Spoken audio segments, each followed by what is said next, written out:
Raha azoko tsara zany ny resaky ny kristianina zany de zao,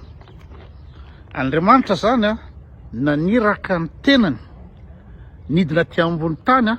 ny programany hoe andeha ina moa zany anao sakrifisy ny tenany zany hoe ty Andriamanitra ty, satria Andriamanitra io mantsy sady izy no rainy, izy no zanany, izy no fanahy masina, izy ihany. Zany hoe io Andriamanitra io zany i Jesosy ihany zany naniraka an'le Jesosy ombona amin'ny hazofijaliana.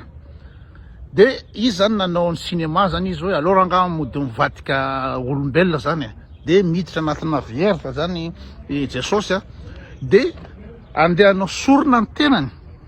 andeha hanao sorona ny tenany izy anavotana antsika olombelona, tsika olombelona zay izy zany nanamboatra antsika olombelona, zay izy zany condamné tsika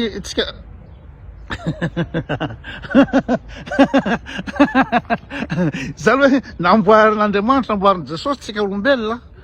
de tesy izy tao Damaseva de condamné antsika, izy zany ny condamné antsika. De avy eo izy nylay naniraka ny tenany hoe aleo rangaha za andeha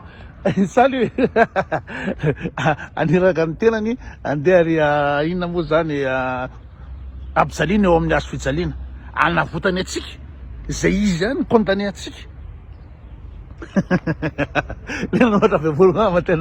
tena foana hatramo voniny tay hoe zany tsara hoe zany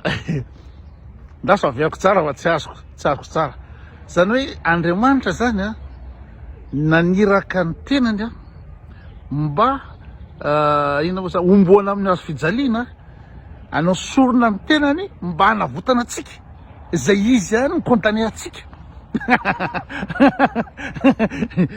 Zay izy zany condamné atsika, tsy nahita fika hafa mba tena mba logika ve le Andriamanitra reo sa le mihitsy tena fokamoly de zavatra soratany amin'ny baiboly tena arina. Tsika namboarina de ina Damaseva de ny condamné tsika de niloany any ambony tany any dalafaty any tenisany midany ambony tany any. De avy eo efa tonga aty ambony tany tsika de izy ndray andeha hanao sorona ny tenany amin'ny hazofijaliana. Liriany condamné de avy eo liriany no maniraka ny tenany, hanao sorona ny tenany, manavotana atsika zay izy zany condamné atsika.